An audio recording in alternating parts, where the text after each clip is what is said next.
a lot, and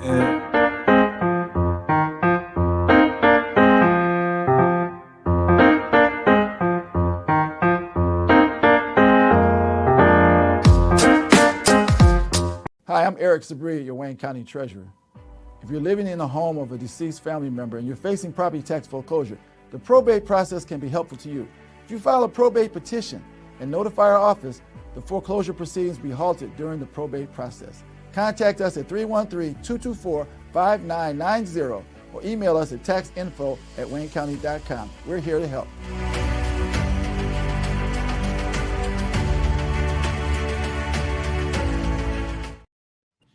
Good morning, everybody, and welcome to another episode of The Week That Was. I'm Saeed Khan, broadcasting from a slightly drizzly day in Detroit before the 90s or the mid-90s hit us good and hard over the weekend, as Nancy has expressed in her nonverbal communication. She is looking forward to it. I really don't like this kind of weather. Or she's going to the latest incarnation of the Kiss Farewell Tour and just practicing up for that with the Gene Simmons impression. So we are joined today by music and media critic Jim Mcfarlin.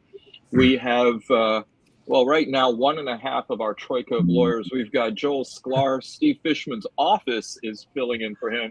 Bill Seikaly will not be joining us, I'm afraid. Hang on. What do I got to do? It's the Invisible Man. Background, or is that really office? I think that's his office. That looks like the Ford building. Wait a minute. give him a hand. There we go. There you go. Off to the hand because there you go. Plus, I think Steve is a man of incredible talents in many areas, but I don't think he has the skill to put a fake Zoom background on there. So I don't know. I think in lieu of his next retainer, he's going to get a best boy and a gaffer to work in his office. Steve, you should negotiate for that. We've got labor and community activist Barb Ingalls. We have veteran journalist Nancy Derringer, and of course we have co-founder of Deadline Detroit, Allan Lengel. Well, the world is a rather wobbly place right now. Or the past week, we have had an intensification of the animosity between Iran and Israel. Israel attacked on last Friday various sites throughout Iran, including nuclear facilities, military and intelligence facilities, Iranian state television, and also has killed several physicists, nuclear scientists, professors, and the chief negotiator of the talks that were being held between the U.S. and Iran in Oman for a redo of the nuclear deal, which President Trump took the United States out of, sorry for the poor grammar there, back when he had his first term of office, a deal that had been constructed with painstaking detail by then President Obama's administration. I heard that it took 2 years to put that deal together. Took less than 2 seconds to get out of it. More recently, we've got President Trump telling Netanyahu, the Prime Minister of Israel, to keep going, while also demanding an unconditional surrender from Tehran, as well as saying that he will get back to us. So when I say us, I guess I mean the world, as to whether the United States will go in and actually be more fully at war than it already is. Steve. I have a question for all of you. You guys all pay attention. How many times have we heard this asshole say, I need 2 weeks to get back to something? I mean, literally. Funny you mentioned that, Steve. Funny you mentioned that. Who's going to win tonight? Indiana? Who's going to win, Indiana or Oklahoma City? Let me 2 weeks. I'll get back to you. I'll let you know. I mean, he's already done this at least 10 times in the 6 months since he took office. 10 times. We're going to be sending letters out in about a week and a half, 2 weeks. I can't tell you that, but I'll let you know in about 2 weeks, within 2 weeks. I could answer that question better in 2 weeks. I'll do this at some point over the next 2 weeks. I'll announce it over the next 2 weeks. I'll tell you about that in a month from now or 2 weeks from now. You trust President Putin? You know, in about 2 weeks. You can ask that question in 2 weeks, and we'll see. It'll be out in about less than 2 weeks, probably. We're going to start selling, hopefully, in about 2 weeks. Unbelievable. Do you know what this is or what I fear it is? I mean, senility? No. Oh. It's I mean, the traditional news media still has not figured out how to cover this guy. I mean, they're still covering him as though he is a regular president with rational thoughts. And when he says 2 weeks, you know, oh, we're going to have to put the policy wonks are going to get together and they're going to stay up all night and drink coffee and, you know, and work all this shit out. What he's doing is essentially offering a cliffhanger. You know, this is based on his time in reality television. You know, well, we'll, you know, so-and-so kiss so-and-so. We'll come back next week and we'll let you know, but 2 weeks to him maybe sounds a little more presidential. And this is like a developing, scenario where time is of the essence. 2 weeks, everything changes. You don't have fucking 2 weeks. This kind of needs a response now. Joel, I'm going to take you back a few years. December 7th, 1941, a date which will live in infamy. Japan, I'll get back to you in 2 weeks, whether we go ahead and declare war. We got to think it over. So in any event, that's somewhat, maddening is that this is his taco, right? This is his way of bailing. He's not going to make a decision. He's going to let the decision be made for him by events. This is Trump chickening out, and this is his character, and it's stark. I mean, it's right there. You don't want a leader who says to the world, "I don't know what I'm going to do." Right. That's not leadership. Right. That's cowardice. Yeah. Absolutely. So related to this, the president did take another international trip. This time to the ersatz 51st state of Canada, where Canada was hosting the G7 summit. I don't know if it was because of torpor or gas or incontinence, but the president cut short his trip to come back, alleging that he needed to be around secure communications with his team regarding the escalating peril between Iran and Israel. First of all, do you think that he had just had enough of the Great White North? What do you see as the rationale? Because there's quite a bit going on regarding his behavior at the G7 this year. Joel. Odd man out. I mean, he knows that all these guys don't respect him. This is not a group he's going to, fool, and that's real clear.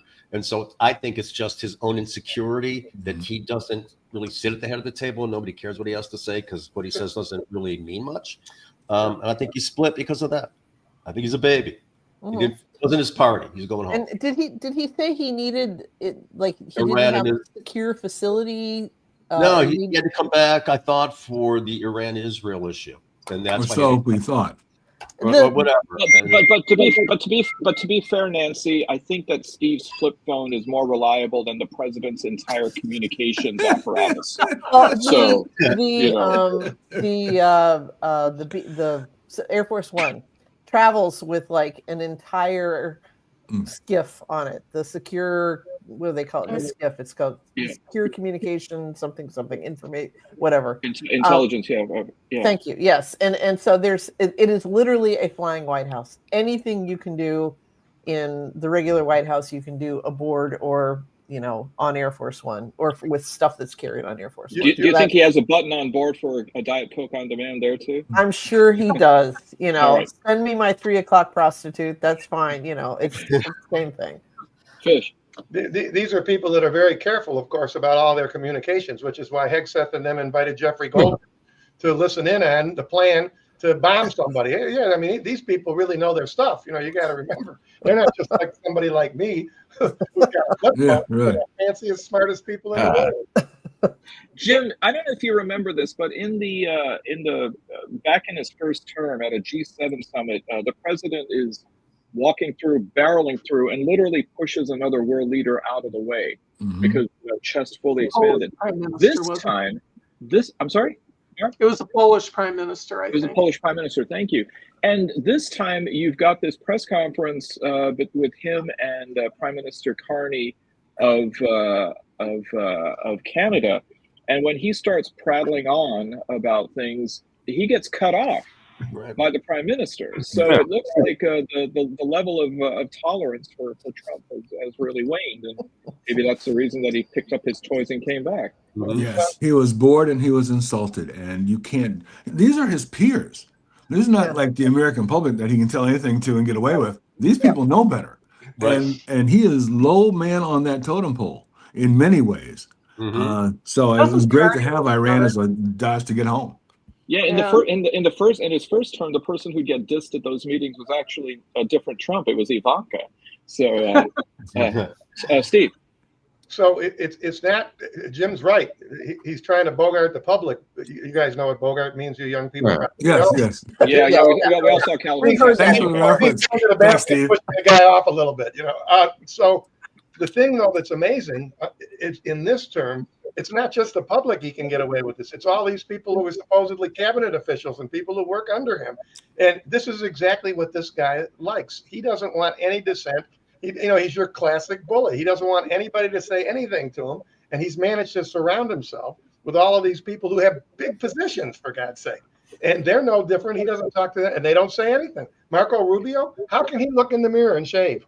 How's that possible? He can't reach the mirror. The mirror is too high. Well, you actually have to have a reflection. But doesn't he, Steve? I mean, Marco Rubio has that my I'm dead inside look on his face all the time now. So I mean, I kind of get the feeling that who knows. But I have to make a correction. Somebody just posted Bogart. That's not what Bogart is. Bogart was Humphrey Bogart, Bogart. Bogarting people. That's what it meant at Mumford High School anyway. Don't Bogart that joke, my friend. Exactly. On that point, Steve, surrounding himself with a bunch of yes people, there was one exception to that, and that is his own director of national intelligence, Tulsi Gabbard, who said as recently as March that Iran isn't anywhere close to being nuclear military capable. And I guess on the way back from his spurned trip to Canada, when someone asked him the question, he says, I don't care what she said. And so is this a matter that he's just simply going rogue, or did Bibi provide a more seductive tone to Trump's ears? We've got a video. Weren't we about to make a nuclear deal? Wasn't our deal maker in chief making a deal to keep Iran from enriching uranium? Actually, didn't we have a deal before our deal maker in chief so wisely pulled us from that deal? Why did this have to go balmy on Iran now? And by next spring, at most by next summer, at current enrichment rates, they will have finished the medium enrichment and move on to the final stage. Iran is months away from having a nuclear bomb, says Netanyahu, in 2012. Wow. I love that graphic with the great graphics. Bomb with the views coming up. I hope I'm not encroaching on anybody's schmuck of the week. Oh, here we go, because Bogart never actually. That's true. That's true. Absolutely. So it's the guy that takes the joint and then wants to lecture you about a guitar solo and on while he's got the joint, while you're waiting for it to give it up. Pass it along. It's awful. I'm a bit more of a conservationist than that, Nancy, just as an FYI. Well, I don't know. Did you hear about this? Yesterday, Netanyahu was speaking, and he said that he's been personally impacted by what's going on because his son's wedding is postponed because of this. Ashanda. Yeah. I don't know. I think, isn't there something beyond Shonda? I mean, is this a Mimza? Mumser. A Mumser. Sorry. Mumser. Okay. All right. I don't know my Maslowian hierarchy of Yiddish schmucks as well as some of you clearly do. But take me through this. What do you think is going to happen in 2 weeks? Is he just sort of playing this out to see how far Netanyahu gets? Because apparently Iran is right now in negotiations with EU and UK officials. So is he just waiting that out, Allan? I mean, they're talking about Israeli commandos actually going into Iran and trying to blow up the facility. I think they're just giving the Israelis more time. I'm skeptical. I mean, if I were Iran, I'd be skeptical about entering an agreement with Trump. I mean, he's so untrustworthy. Why would you actually enter into a real agreement with that guy? I think he's just giving the Israelis more time to say, hey, why don't you guys do it? We'd rather not get involved. So why don't you guys take care of it if you can? And then like I said, we see the 2-week thing is such bullshit. It means absolutely nothing. Well, like the tariffs, what he will do is give another 2 weeks extension. After 2 weeks, he'll say, "I'll give you another 2 weeks to let you know," because he doesn't know. He doesn't. Do you think this is just, a way to now cause a lot of skepticism, not just with Iran, but anyone making an agreement with this administration? Well, we have the Tucker Carlson thing with Ted Cruz. Texas. How many people live in Iran, by the way? I don't know the population. At all? No, I don't know the population. You don't know the population of the country you seek to topple? How many people live in Iran? 92 million. Okay. Yeah, how could you not know that? I don't sit around memorizing population tables. Well, it's kind of relevant because you're calling for the overthrow of the government. Why is it relevant whether it's 90 million or 80 million or 100 million? Why is that relevant? Because if you don't know anything about the country... I didn't say I don't know anything about... Okay, what's the ethnic mix of Iran? They are Persians and predominantly Shia. Okay, it's not even... You don't know anything about Iran. So okay, I am not the Tucker Carlson expert on Iran. You're a senator who's calling for the overthrow of the government. This made me so happy. I still grin when I see it. When I'm struck by that, is that Tucker Carlson's studio? Yeah. That painting on the wall behind him of Ronald Reagan speaking at a podium with people on either side of him, was that done by that McNaughton guy that does the MAGA artist that does the paintings? I would have hoped it was Leroy Neiman, but I'm that old. I couldn't see the portrait because of Cruz's Texas boots. Yeah, his ginormous Steve. head. I think forget about Carlson and forget about Cruz. If Cruz was dumb enough, and this is a guy who went to Harvard to law school, something like that. Mm-hmm. He was a debate champion. Law, and he was a debate champion. And a debate champion. He's surprised that Carlson's trying to lay traps for him. I mean, what planet is he living on? But aside from that, this whole conversation, I think that it reminds me so much of when Bush was getting ready to go to Iraq. We're going to do this. We're going to do that. We're going to overthrow the government. Same thing here. We'll overthrow the government. There's no doubt in anybody's mind. The Iranian government, led by the Ayatollah, it's as bad a place as there is on the planet. What they've done to their own people is awful. What they've done to women is awful. But somebody has to follow Thomas Friedman's statement all the time. Somebody has to have a plan for the day after. Nobody's got a plan for the day after, which is exactly what happened in Iraq. If you overthrow this government, if the citizens overthrew it, even if they do that, you do not know what's going to come next. And look at Libya, look at Iraq, the places where they got rid of Gaddafi and Saddam. Look at these places now. And Gaza. And the Gaza, they haven't. Gaza too, but you're talking about, I happen to know, I didn't know it was 92 million. But I knew they had around 100 million people in Iran. So when I saw this, it did kind of make me laugh that Cruz had no idea. But the point is, 92 million people, that's a lot of people to leave leaderless and leave. And this has been going on. Remember, the original Ayatollah was in the 80s. This is 40 years of this stuff already. So, and one more thing, you have a president that ran on no forever wars, no foreign intervention, America first, isolationist. We're going back to our World War I philosophies of everything. So this is causing a schism within his base. From what I can tell, doesn't mean anything. Who knows? But I just think, again, I agree with Jim. This guy's just a coward who can't make a decision of this magnitude. He's just not capable. Well, Joel, this is what's happening. MAGA is actually cleaving. Steve Bannon is on the warpath, particularly against people like Mark Levin, Miriam Adelson, and others that they're blaming for sending us to potential war and reneging on this no war policy. Nick Fuentes, not exactly a stand-up person, has come out and kind of leaned into his anti-Semitism. I'm surprised Kanye hasn't made a statement yet, but I guess there's time for that. Give it time. Give it time. Working on his next record. He doesn't have. What was poetic was that his $400,000 Maybach just got towed in front of the Chateau Marmont in Los Angeles. Yeah, I was watching that too. Barb. I just have a question.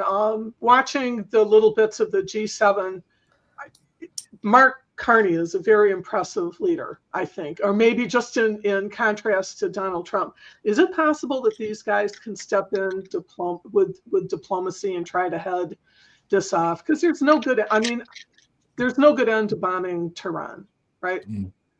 There's no good end to bombing Tehran. Would that be outside of all protocol or? I think that. Oh, go ahead, Steve. In my view, and keep in mind, as I always say, I've got an Israeli sister, been there since 1975, who was completely opposed to Bibi and the right wingers. But diplomacy is not going to work if the ultimate goal is to keep them from whatever they're doing to develop a nuclear weapon. It's not going to work, because this guy, if you've been reading all this stuff, he's in an impossible position. At least 70% of the populace has no use for this regime, but they do it by fear and intimidation and shooting people, basically, and putting them in jail. And I just can't see there's never going to be a satisfactory end. It was any better than what Obama negotiated, and this moron got rid of. I mean, the fact that we're sitting here, people are dying, you're blowing up buildings to get the same deal that Obama had with no people dying and no blowing up buildings. This is insane. It's not going to get any better than that, in my opinion. Right. Yeah. I agree with Steve. I mean, whether you agree with it or not, the framework was there for trying to enforce. The question was whether the monitoring was all accurate, whether they were trying to still do stuff behind their back or whatever. But the actual agreement, which Trump is trying to get now, is going to be no different than what they had before. It's a matter of monitoring and all that kind of stuff. But it's in terms of other countries, I mean, it seems like only Russia says, I mean, it's always just laughable if it weren't so tragic that Russia is like trying to be a peacemaker here when they're the biggest warmongers. They're carrying on the most disgraceful war in recent times. But I don't know. Well, I mean, but this is something that Netanyahu's been working on for 30 years. I mean, even in 1995, he wrote an op-ed saying that the Iranians were within months of going nuclear.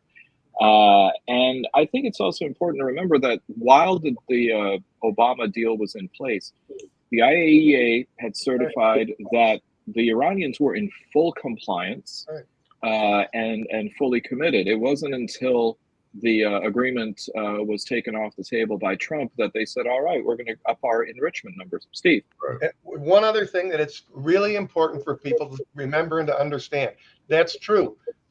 Whatever the acronym was for that agency was saying that they're not making any progress, they're not doing anything. You got to keep in mind, the Israelis know that too. They've got, I mean, look at the kind of intelligence they have inside the country. You think they didn't have those same people back when that agreement was made? If something would have been going on, they'd have known it the next day.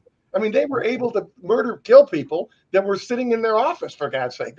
Somebody's giving them stuff. A lot of that Iranian populace is willing to cooperate because they hate the Ayatollah and they hate the religious regime and all that stuff. So it was more than just what the agency said. You didn't have anybody coming forward and telling the Israelis that. So I was going to say, I think countries ignore intelligence when it's not convenient for their political means. I've told the story before. In 2003, I was at a party and the Israeli embassy people were over. I was talking to a guy. He was a lawyer. His wife worked for the embassy. It was in 2003, right before the U.S. invaded Iraq. And I said, what do you think? Is that a good idea? And he said, we're not worried about Iraq. They're a secular nation. We don't think they have nuclear capability. He goes, we're worried about Iran. Religious zealots, we think they have nuclear capability. But that was in 2003. And I told the next day, I went to the foreign desk at the Post and I said, hey, this is what I'm hearing. And, it was ignored. And we went in under the guise that Iraq had nuclear weapons or was developing them. So I think all the time, all this intelligence, whether Trump has it, whether Israel has it, it doesn't matter. They ignore it for political means. And, Well, gluten-free Chini apparently had a real problem with that yellow cake, Alan. So. Yeah, Jim. I can't wrap my head around the question of who are we to demand unconditional surrender from any other sovereign nation? I mean, what gives us that right, or even the idea that we could do that? What really bothers me the most, I know the media tries to find the most dramatic shots when they cover any wartime situation, but to see the destruction in Israel and Iran, and I wonder, it may take generations to rebuild those structures that are gone now, and the lives that are lost needlessly. This is just stupid. What we're going through right now is stupid, and we can't, as the U.S., say really anything. Obviously, we're impotent in this case, and that's the most heartbreaking fact of all. Just to respond to one of our viewers saying about Iran firing indiscriminately, they hit a hospital, but right next to the hospital was the head of the IDF center. So I think it's important to recognize that, as opposed to the Israelis taking out every hospital in Gaza. So I think indiscriminate is a little bit of a loaded term there. Well, everyone loves a parade, right? We love this one. We love this one. And boy, was there a parade last weekend in Washington, D.C. From the estimates, it looked like there were fewer people in the stands than at your average South Asian wedding. Well, fewer, yes. Yeah, I think the estimates were 200,000. Some are saying that was 2 orders or 3 orders of magnitude too generous. It was about 2,000, whereas there were 10 million people for the No Kings parades and protests around the country. Barb, it looks like you've got some insight on that one. On the No Kings parade? Yeah. I missed There was no Kings parade. You're talking about the rallies. The rallies. No, excuse me. I missed it. I was in Mayo, Michigan, at a little music festival. We had bought the tickets months and months ago. And I wore a T-shirt around and talked. I think I talked to every single person at the all like 500 people at the thing. And it was killing me because I could see everybody. I could see all the people in Ferndale and at Clark Park. You were in Clark Park, right, Nancy? I was in Clark Park. I liked your sign. I liked your sign a lot. The signs were amazing. I am so jealous, and all I can say is on the 17th, no matter what, I will be there. And there is another one coming up on the 17th. There was a sign in Chicago that I really liked. It just said "Happy Birthday, Asshole." But I want to say something that happened to me at the No Kings rally. Someone recognized me from this show. Whoa. You're a celebrity. Turns out he was a friend of yours, Barb. So he's apparently white. I think his name was Mike White or something. He used to be a jailer or something at the papers. But he's like, he comes up to me, he's like, "You look so familiar. Do I know you?" And I told him my name, and then finally he goes, "You're on that show." Look at that. That's my dude. Yeah. So this was this. Apart from being for Trump's birthday, this was also to observe the 250th anniversary of the American Armed Forces. Yeah. And looking at the well-intended procession that occurred. Oh, wow.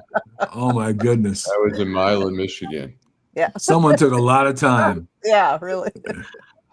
Anyway, go ahead. I have to say, and I mean, I'm certainly not one for jingoism or any kind of sort of full-throated expression of the military. I tend to be a civilian.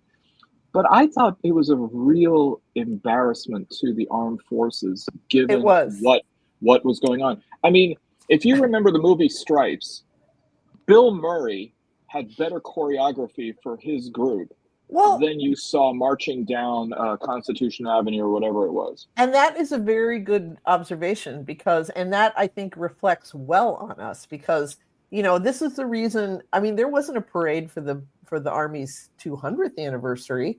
And there's a reason that Eisenhower and all the generals that served in the first Trump term said, we don't do this. It's like, we are the most powerful military in the world.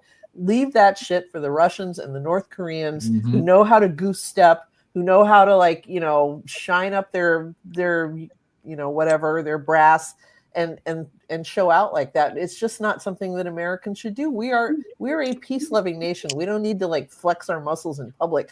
But I mean, I have to think whoever planned that, it was either Whiskey Pete Hegseth or, one of these, idiots that he brought on, because it was terrible. And I read a lot about it, and I was listening to some of the the analysis of it. The music, which was all covers, it was like instrumental covers of Trump's favorite rock and roll hits. Well, no one would give permission. No one would give permission. Exactly. None of the TV. performers wanted their music used, so they had this army rock band, not the president's own, some army rock band called Downrange. Oh, love it. Not kidding. Playing where the music should have been. So with and so you ended up with this truly bizarre image of troops walking past the reviewing stand while they played Fortunate Son, which even a 10-year-old Nancy, which is I think that's how old I was when that song came out, could tell was an anti-war song. But Nancy, you really didn't appreciate the Muzak version of "Smack My Bitch Up"?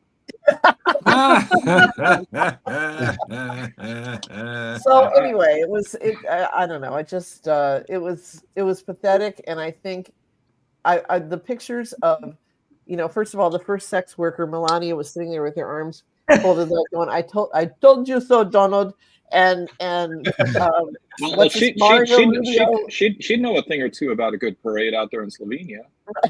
Mario Rubio again had that "my soul has left my body" look on his face, and Trump was just sitting there looking really glum, really sad. He was sad. His birthday was ruined. I know. Somebody said that he was praying for his phone. All he wanted was his phone. He looked like he opened up his present and it was just a pair of socks for his birthday. One of our viewers just noted, I heard that too, that Trump ripped Hegseth a new one because he blamed him for that poor turnout. And I don't know what he could have done to I mean, if you say it's for Donald Trump, people responded the way they should have. They didn't go. There was a thread on Twitter, and I think somebody duplicated it on Blue Sky from a guy who was who was an event planner, and he went there and he was talking about like all the things that he saw from like with a professional eye that were wrong. And a lot of it was the security lines that people had to go through. It wasn't well planned. It wasn't, everything about it was just not done by, shall we say, the A team. So, All right. Hey, Alan, why don't we take a quick commercial? Hi, I'm Eric Sabria, your Wayne County Treasurer. If you're living in a home of a deceased family member and you're facing property tax foreclosure, the probate process can be helpful to you. If you file a probate petition and notify our office, the foreclosure proceedings will be halted during the probate process. Contact us at 313-224-5990 or email us at taxinfo@waynecounty.com. We're here to help.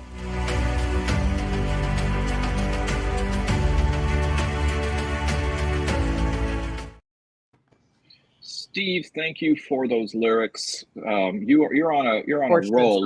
Last week it was Sly Stone, so thank you for that.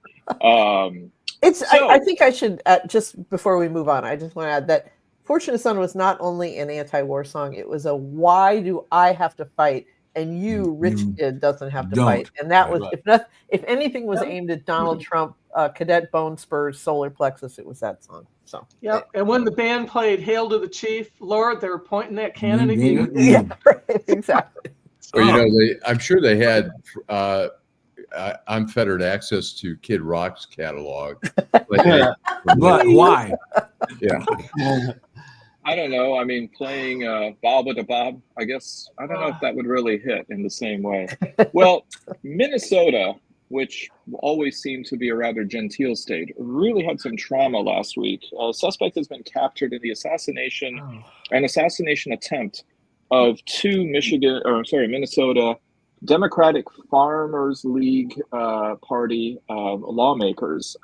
One is Melissa Hortman, who in fact was killed along with her husband, Mark. John Hoffman and his wife were wounded but escaped death. Vance Bolter was captured. Apparently, he showed up at the doorstep of the Congress or legislator Hartman, wearing a latex mask, masquerading as a police officer in full body armor. And it also has been revealed that he had a list compiled that included other lawmakers in Minnesota, including Congresswoman Ilhan Omar, but Also, Minnesota or Michigan Congress people, including Debbie Dingell, Rashida Tlaib, and Sri Thanedar. Yeah, I don't know if that was just like how when you're making pancakes, you make like the small one first, just to see. I don't know. But thanks. But I haven't had breakfast yet. Thanks a lot. Well, that's what I can blame on that. It's the blood sugar, Jim. So, but this is the America in which we live now, is it? Yeah, absolutely. It's become normalized. It's almost expected. It's bizarre. I mean, it's terrifying. It's what a fascism looks like. It's chilling in every way. Trump has his own proxy people. He's got his Proud Boys. This is terrifying. What is more terrifying is that it's over. There's a story and nobody's talking about it. Yeah. Nobody gives a shit, it seems like. And the lack of appreciation of what happened, the lack of empathy for the families. Mike Lee, a senator from Utah, says you're a Marxist and this is what you get. What is going on? Yeah. How is that even conceivable that that's your thought of these two innocent people, just lawmakers in Minnesota, just doing their job, just living their life?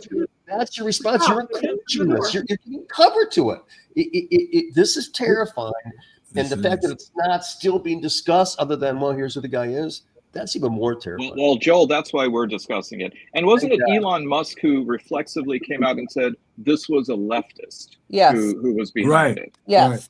Right. And because this guy was reappointed to a nothing board, the department of sitting around a conference table and talking for an hour every month, then, he must be a Democrat. It's like these are people who they either willfully misunderstand, they don't understand how government works. They certainly don't understand Minnesota, where, yes, there are political divisions, but bipartisanship is like a holy ideal in Minnesota. I mean, the idea that you always put a few token people from the other side on your committees, even if they, just so that you can say you did it.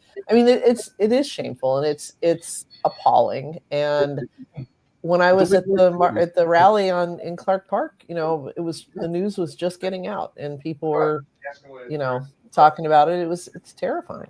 So I have a question for our esteemed legal team, which now is whittled to 1.5. It's not a team anymore. Joel, why do they charge him only with murder too? That I don't understand what I do.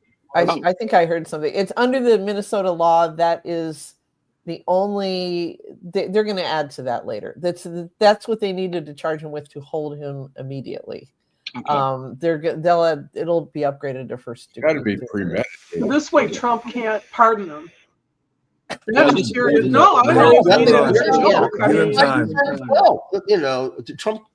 could do that. That's I know, and probably will. Yeah, I think, but he can't. But he can if he's charged under Minnesota law. I don't think they're dumb. I think they know. I think Tim Walsh certainly knows what this asshole's capable of. Alan.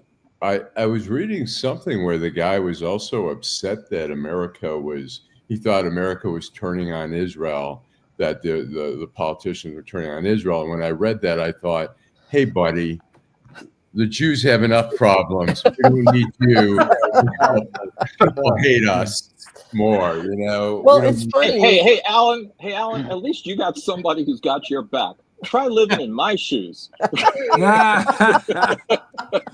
got nobody. That guy is a evangelical Christian. He's a member of some far right wacko Christian nationalist thing. And this is something that I first noticed when I was at a journalism fellow in Ann Arbor.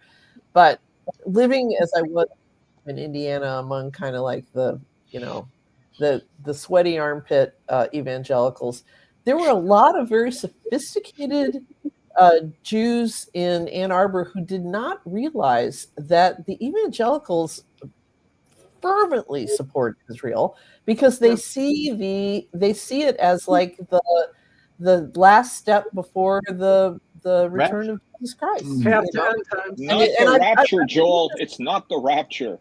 Go back to Sunday school and learn something, man. When Hebrews squatted, it's not. It isn't the rapture. It's the final battle of Armageddon. Rapture sounds so much fun, though. I'd love to be raptured. Let's rapture.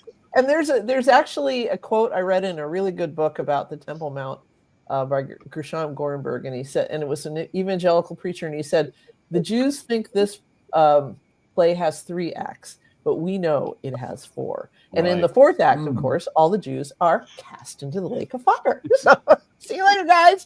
See ya. You mean it's not even a ring? It's not even a ring of fire. No, not a ring of fire. Even better. Before hell. Jim Mcfarlin. Yeah. Even though Johnny Cash was a little bit on the Christian side. Yeah, Jim. Just one of the main things that really disturbs me about this Minnesota case is that apparently he went to other houses before he came. Yes. And had they been, I mean, just their dumb luck, they weren't home. And to have the spouses get killed or wounded, I mean, what did they do to forward any kind of administrative policies? But even more than that, he'd been working on this for a long, long time. And you got to believe that he couldn't keep that to himself. Somebody else had to know. Absolutely. If you see something, say something. I mean, Those- this is just I mean, those roommates that kept reading that text message, you knew nothing about this. And of course, you knew nothing about this. That sounds a little suspicious to me. he looks stable. Yeah. He looks stable. Well, we're coming to an end.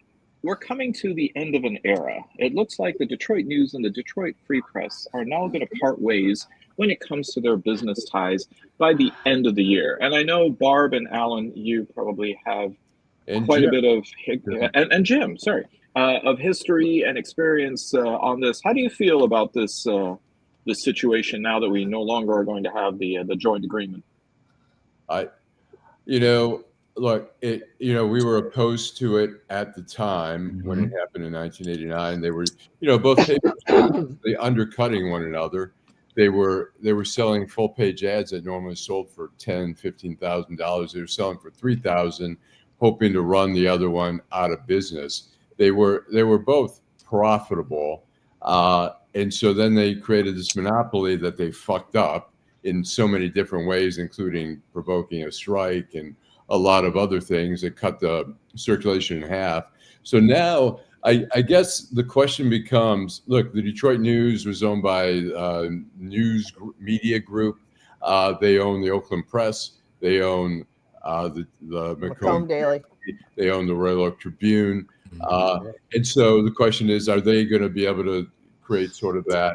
They already have been sharing on some resources. Are they going to be able to survive that way? But News Media Corp or News Media is a very cheap organization. I mean, the papers, the Oakland Press, they're pretty horrible. The Oakland Press, the Macomb Daily. And so the question becomes, who wanted that? Was it Gannett who decided, you know what, which owns the Free Press, which probably thought, we're not going to re-sign this. We can run them out of business and take the whole pot. Or is the Detroit News going to hang in there? Nobody knows, and people are worried on both sides. Yeah. I worked for the partnership. That's who I worked for. I didn't work for the Free Press or the News. I was in the composing room, and we did everything. And they've pretty much eliminated in the last couple of years. They've eliminated all those jobs anyways. They sent them, like my job went to Iowa, because they could pay $10 an hour for graphic designers, and they sent circulation, all those jobs, and then they sent them out to the North Plant. And I believe as of 2 months ago, there was like one guy left that was making ads, that was like last minute things coming in, processing PDFs and stuff like that. I mean, they're all there. Those jobs are all gone anyway. So I mean, they're going to have to. I don't know what they're going to do. I think they're really preparing for one of them to go down, because I just can't see them rehiring circulation.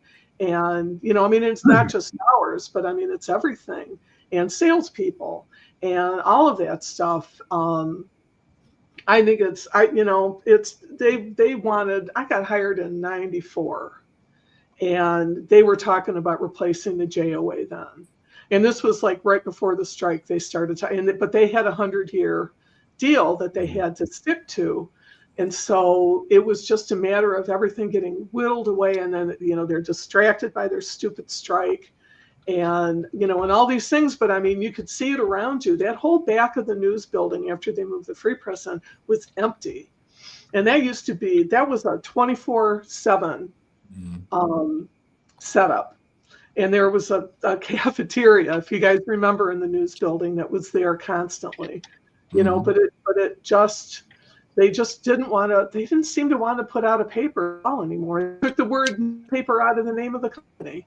Right. And they went to, they slowly whittled it all away. And, it was, for all my well-professed hatred of those fucking people, it's sad because there are people that work there who are good people that are professionals at their jobs. And I'm sad. I grew up in a newspaper household. Yep. My father would have been so proud that I got hired by those assholes. It used to just blow my mind. Like, sorry, Dad, you missed it by 10 years. Yeah. But I don't know, how many of you guys have young people in your life, and not your own smart children, but like dumber young people who outnumber the smart ones by a million to one, right? 100 to 1. Yeah. Okay. The number of younger people out there who think that some idiot yakking on YouTube or TikTok or Instagram is a journalist is terrifying to me. There are people, I think I probably told this story before. A woman came up to me at a party a few years ago and said, so tell me, does Hillary Clinton really traffic children for their, I don't know, their pancreas or pineal gland or something like that? And I just looked at her. This is not like a dumbass. I said, where did you get this idea? She said, my kids told me. They saw it on TikTok. And so, at a time when we need people who actually know how to do this job more than ever, I think as one of our commenters just said, we're going to lose even more of them. And it's actually now, Nancy, more than half the population, according to a recent survey, gets their news off social media, not off conventional media. Right. And getting your news from social media can sometimes mean following the New York Times on Facebook or Instagram,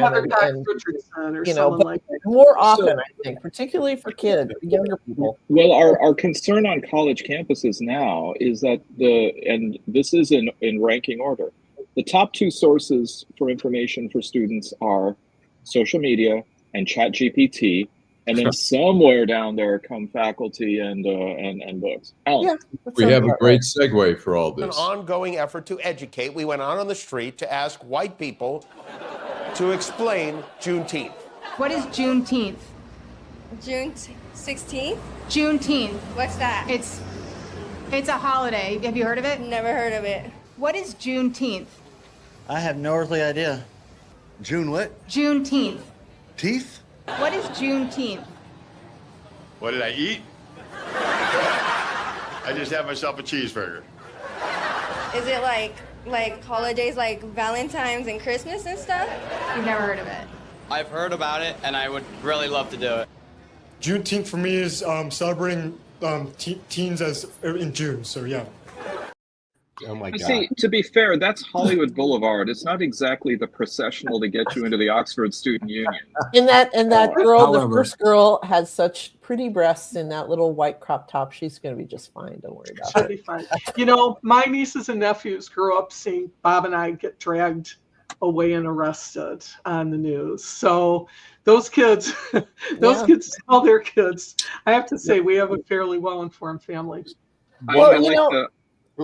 Is that just the newspaper, at least in my life, was fundamental to developing relationships with my family. We shared a newspaper. We sat at a table with the newspaper every Sunday. My dad at the New York Times, everything you could possibly read. Families may do that now, but there's no paper. Somebody's got their little phone. That loss of that ritual, of that communal talking. Reading is gone, man. Everybody's got their little iPad, little phone, and we've lost a lot of that translation. And so there's a reason we're dumber. Talking to my father about the news when I was 10, 11, 13, 15. You're not doing that. You're not changing the paper. Hey, I'll give you the free price. You give me the news. That shit ain't happening. And it shows. That's why substantively, we're a little bit less than we are. Joel, I remember in college, like my roommates and I used to even discuss the Doonesbury strip every day. Absolutely. The funny papers. It was I used wonderful. to have the cartoons pasted on my locker wall at Redford High. That's so funny. Well, while on the Detroit news, there's a news item about the killer of ex-Detroit News reporter Jim Matthews has received parole. Arthur Williamson. I know, Alan, you wrote something on this about Chauncey Bailey. Yeah, and I don't know, Jim. Did you know Chauncey? I knew Chauncey very well. His widow, Robin Harden, is a dear friend of mine. So this news, although he did serve his time, Devondre Broussard did serve some time, he was basically a pawn in this whole thing, but it's still very painful. Yeah. Chauncey was such a character. He was a fearless reporter, and he went to Oakland. And I have a great story about he once got mad about being put on the afternoon shift, and he went to see Bob Giles, the editor, speak at a community meeting. And Bob Giles was a very uptight white dude. And after the meeting, this was in Detroit, Chauncey went up to Bob Giles with his little minion behind him and said, "Mr. Giles, I'd like to talk about why you put me on the afternoon shift." And Giles was like, "Well, I think we should talk about this later, Chauncey." And Chauncey goes, "I want to talk about it now, chump." So I think he got suspended for that with pay. But Chauncey went out to Oakland, back to his hometown, and took over the Oakland. I can't remember the name. It was one of the Oakland newspapers. It was the African American newspaper, and he was investigating an organization called your Muslim Bakery. Your Muslim Bakery, and they were involved in a lot of questionable things, and their finances were in trouble. And Chauncey was walking to work one day, and the handyman at the bakery, who had been put up to it by the top people, hopped out of a van with a mask and a shotgun and just shot Chauncey in broad daylight 3 times and murdered him. The guy who actually did the shooting served about 14 years and just got released. The other 2 guys, the head of the bakery and the guy who drove the shooter, they are serving life sentences without parole. But it's a tragedy. I mean, Chauncey was really doing what journalists do and put their lives on the line to do, and he lost his life for it. And it's sad. True. By the way, Alan, that one scandal with that Muslim bakery, I don't think it's true. I don't think they were using lard. So, were Muslim bakery? Were they making bean pies for the Nation of Islam, or was it most something? Most likely. They also used to be frequented quite a bit by Black Panthers. Yeah, it was most likely a front, and it was an affront as well. It was like a whole culture of polygamy and fraud, and just they were into a lot of criminal activity. And Chauncey was investigating it. And he put his life on the line, and they, took him out. Maybe there's something behind that Pizzagate thing. The only time I put my life on the line as a journalist was like racing to a crime scene with a photographer who was driving like an idiot. But at least I had my seatbelt on. So, hey Barb, there's a union watchdog report which cast UAW President Shawn Fain in a pretty unflattering light. What's going on there? I've been reading a lot about it, and I will say that criminals should be bounced from their positions and put in prison like Dennis Williams was. I don't know. I'm sorry to hear this. I've heard that there's a lot of autocratic bullshit that goes on at Solidarity House now. I'm not surprised. That isn't new. But we'll see. We'll see. That's all I can say is we'll see. I don't know enough about it. The people that have talked to me about it were clearly partisan that would have been against anybody that was in, but that doesn't mean that he's not. Right. Okay. Removing Lastly, people like that.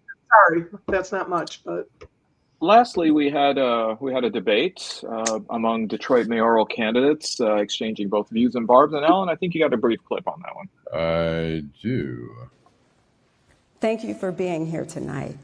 In order to have the Detroit that we all dream of, we have to have a leader who is experienced, prepared, and committed to doing the work. So the choice is clear. If you want a future that includes more guns in schools, locking up our kids, Craig is your guy.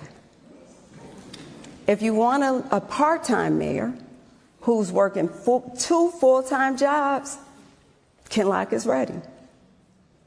If you want a mayor who shows up on Instagram but doesn't show up for meetings, then follow Mary. But if you want a mayor who is committed to this city and will continue the progress that Mayor Duggan has brought to this city over the past decade, then keep thinking Jenkins. I am Santil Jenkins. I've worked in nonprofit, for-profit, business, and education. Thank you. Mr. Craig, the gloves are off now. So how do you think the race is looking? I mean, right now, Mary Sheffield has got a commanding lead, somewhere around 38% polling, and I think Craig is second, around 9%. Is that going to hold, you think, Jim? I'd like to, since I'm not in the market, I would yield to my contemporaries here. I'm following the race, but from a distance. Why is there such a great surge for Mary in this case? I think it's just identity. I mean, she's got a high profile. I mean, she's got, you know, the look of a candidate. She's got the high profile. She's got the money. She's got more money than anybody. Well, that's it. She put out a press release saying she's raised $1 million, you know, so far, and I don't know how much she spent of it, but she's gonna, you know, the question is, I don't think she's a shoo-in once they have the runoff. It's either going to be Kinlock, maybe Craig, or you know, maybe Santil. But once that happens, I think Mary, people are taking shots at Mary because Mary, they're trying to get the message through that she doesn't show up for meetings, that isn't as dedicated, that is more into the ribbon cutting, and at least that's the narrative they're trying to push, and that might stick. You know, it's little sound bites like that. I mean, Santil, that was the most pointed debate, at least that part of the debate that we've seen, you know, the whole time. It's been so low key. I mean, the election is in August 5th. It's not that far off. You know? It certainly isn't. All right, Allan, why don't we go to our last segment then? All righty. I'm sorry. I'm switching back and forth. Downtown Detroit, Robert Wells, Schmuck of the Week. All right. Fish, why don't we start off with you today? I have a tie, and it's between two people who have absolutely no connection. One is Ayatollah Khomeini, who has staked his career for 40 years on 3 things: death to Israel, death to the United States, and women have to wear a hijab. That's basically the 3 things that he's stood for all of these years. It's been exposed before, but I'm hoping it's more exposed as time goes on. So he's one schmuck. But my second schmuck, who ties him, is Tulsi Gabbard. Either way, she's a schmuck of the week. Either she's completely full of shit when she says there's no evidence, blah, blah, blah, blah, or she takes that stuff from Trump and doesn't say a fucking word about it. I don't give a shit what she says. And she just, okay. So she wins. She's tied with the Ayatollah. It's an interesting pair. I can't pick the 2 of them on the same planet, but she's tied with them. And she would have to wear a hijab if she was in Iran with the Ayatollah. Not just a hijab, the abaya. No, they don't. They don't do the full thing in Iran. They don't? And it's a chador. Yeah, you'll find chador. That's it. I'm sorry. The Iranian women actually even they do show some hair. It's not as categorical as it is in their heads. Okay. Yeah. And it's Khomeini. Khomeini died in 89. Didn't I say Khomeini? Yeah. It's Khomeini. Yeah. Back when you got your first flip phone there, Steve. So yeah, Khomeini. That's how I wrote it down. Okay. Very good. All right, Jim. Last night, my schmuck would be Pittsburgh Pirates relief pitcher Dennis Santana, who actually jumped up in the bullpen and took a swing at a Detroit Tigers fan. I mean, you got to show, it was a long night, it was a wet night, it was a doubleheader, but you got to show some constraint. Come on, people. That's what's. So what would be the equivalent, Jim, to Malice in the Palace here? Ooh, well, no, that didn't come close. A Malice in the Palace stands alone. Dog That's fight a in the signature dugout. event in Detroit sports history. But it can't be easy being in a dugout because you're under a whole lot of people who are looking over your heads. But what did he say to convince this guy to leave the mound he was pitching from and jump up to swing at him? I would love to know what that conversation was like. Back in the 90s, Jim, Eric Cantona, the great French soccer player, played for Manchester United. Somebody in the stands set him off, and he went in kung fu kicked the fan. I mean, it was with obviously soccer cleats. So that might actually have Barb. Boy, so many. I didn't know. I didn't know until yesterday about Nolan Finley and Rick Snyder talking about at the Mackinac Center about how Snyder is going to go after public education with money and all of, and I never thought I'd have to say the words Rick Snyder again. And it makes me really angry and sad. Yeah, sorry. But the Mackinac conference, you mean, right? At the Mackinac conference. Yeah. Okay. In the Mackinac Center, but I knew what you meant. Yeah, thank you. Yeah. And that was bad enough. But then I saw today that Kash Patel is going to start to ramp up surveillance on Americans for our sleeper cells. Ooh, to put his eyes on it? His scary, starry eyes upon it. And I think that is kind of worrisome because that guy is like a complete freak. And these are, that means any group that you might be in that it would have even the tiniest corner in American politics. And I think that is really, that's terrifying. So the ugly combination of Rick Snyder and Kash Patel. Wow. Thanks for the extra information there from the audience on Cantona. Thank you for that. Yeah, I was going to say, sometimes when we see these sporting events, people treat the players like it's a zoo, like they're banging on them, they're throwing shit at them. They're acting like they're not human. I mean, it's just such a disconnect there. It's not much has changed since the Coliseum. And as I recall, Joel Sklar has been known to defend that. I do. I heckle constantly. I love heckling. I bump my right to heckle. I'm not, I don't get personal. Thank you for your honesty. Other than you're a bum or are you blind? What kind of you got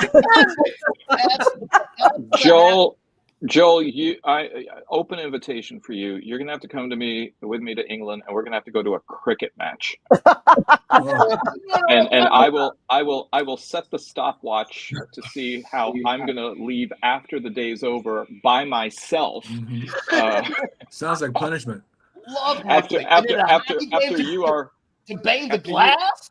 Yeah, I give you 2.5 minutes. So yeah, I give you 2.5 minutes on that. Anyone taking odds? Okay. Let's see. Who do we got left? Actually, Joel. We'll go with you. Joel. I got two. Obviously, Mike Lee. I don't know how you live with yourself saying shit like that. I don't know how you. I don't know how you feel when those words come out of your mouth. Other thing I got a problem with is people using the term Marxist. What the fuck? Marxist? They don't know what. Nobody's a Marxist. There are no Marxists. Richard. Sure. Richard Marxist. So that bothers me. But also bothers me are the ICE agents who are following orders that they know, I think, are wrong, ethically, morally, and otherwise. And the lack of backbone of these people doing their jobs. So it's an excuse just to be inhumane and cruel. You're ripping up families. You're destroying communities. You're destroying the image of America. We are not what we were. And you guys are the face of it now, man. You're storming on fucking citizens, non-citizens. Give a shit. And that Well, Joel, it looks like some of those aren't really actually ICE agents. It looks like they might be sort of mercenaries hired in, like Proud Boys and all, from what It would some of the reporting is. one goddamn bit, I'll tell you. So. Yeah, and that's terrifying. It is. Because they're not showing badges, they're not showing ID, they're covering up with masks. So I'm fearful that might be part of the issue. Nancy. Well, I think mine has to be Mike Lee. Mike Lee apparently has 2 Twitter accounts. We'll call them X accounts. Oh, look at that! How did that happen? I don't know. Magical. Wow. He has 2 accounts. He's got one that he tweets or X's or posts his official stuff on, and then he has another one called Based Mike Lee. And if you spend too much time online as I do, you know that based refers to like like a cool dude who doesn't he's not woke or any of that shit, And that's where he or his staff or somebody was posting the stuff about the assassinations in Minneapolis. And it was stuff like Nightmare on Walt. Yeah, and it's so far beyond the pale that it makes me despair, because I'm like, why should anyone have to tell a United States senator that this is beyond the fucking right? Like, have you no decency, Senator? Have you no decency left? I mean, he makes Joseph McCarthy look like a kitten. Absolutely. So so it's like it's got to be. It just occurred to me who Mike Lee looks like. He looks like the pervy defendant of Keanu Reeves in The Devil's Advocate. It's kind of a deep track. I thought Al Pacino. Al Pacino was the devil. That's right. Okay. He was John Milton. That's right. Yeah, now John that you've blown the plot for everybody. Oh, sorry. Spoiler alert. Never heard the character's name. All right, Alan. I'm going to real quickly, Carolyn Levitt, the press secretary. I mean, she's just shameful. And really, in following in the footsteps of Cyril Huckabee, who just lied, talked down to the press. Carolyn Levitt is, such a lightweight, and she's so condescending to the press. It's just disgraceful. And the other is Mike Huckabee, who's, the Gomer. Why they put Gomer Pyle as the ambassador in Israel? Who is now saying, well, the Arabs could carve out a little area for the Palestinians to have their own state. I mean, if you don't get it by now, the attachment to that land, you have people in the Gaza who would not leave the Gaza. And we look at it and think, you're crazy. Why would you stay in the Gaza? People are attached to the land. The Israelis are attached to the land. The Palestinians are attached to the land, and they're not going to move. It's like telling the Israelis, "Hey, why don't we'll give you the Upper Peninsula. You guys would do great up there. Have fun." Right. Yeah, it's a paradox. Well, given the demographics in the UP, that would make for an interesting reality TV show, Alan. You'd be a Juper. Excellent. Excellent. Make it happen, right? Wow. As that was good.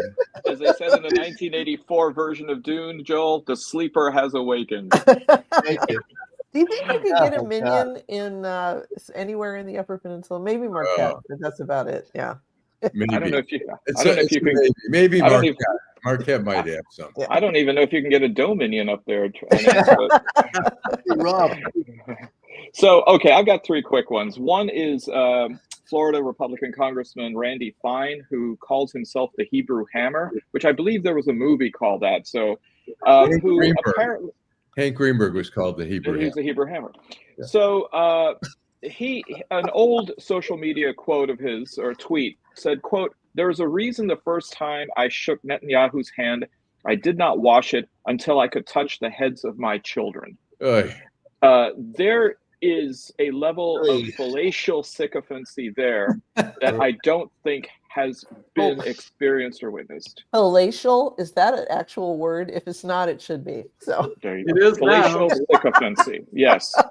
That is a way to charm the censors, shall we say. The other, speaking of up north, is apparently North Lake Correctional Facility in Baldwin, Michigan, which is sort of northwest of Big Rapids, east of Ludington, is now the largest ICE immigrant processing center in the Midwest. I don't know why they just don't go ahead and abbreviate it to what it really is, which is a concentration camp. And then lastly, this one's for you, Barb, Morrissey, who it has now been said that Nick Cave, another great musician, says that he was approached by Morrissey to duet on a song that was going to be anti-woke, to which Nick Cave declined. Correct me if I'm wrong, but didn't Morrissey make it a point of going after people for eating meat, even canceling gigs at certain venues that served meat products? Isn't that the very apotheosis of being woke?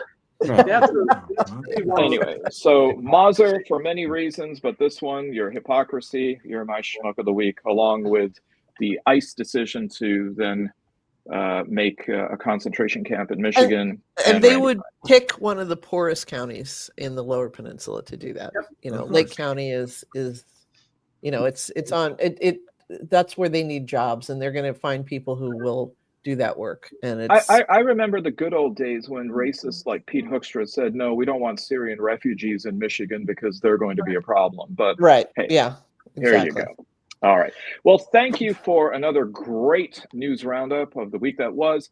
Thank you, Jim Mcfarlin. Thank you, Joel Sklar. Always a pleasure. You are, in the words of Highland, there can be only one lawyer. You're the only one standing today. That's it.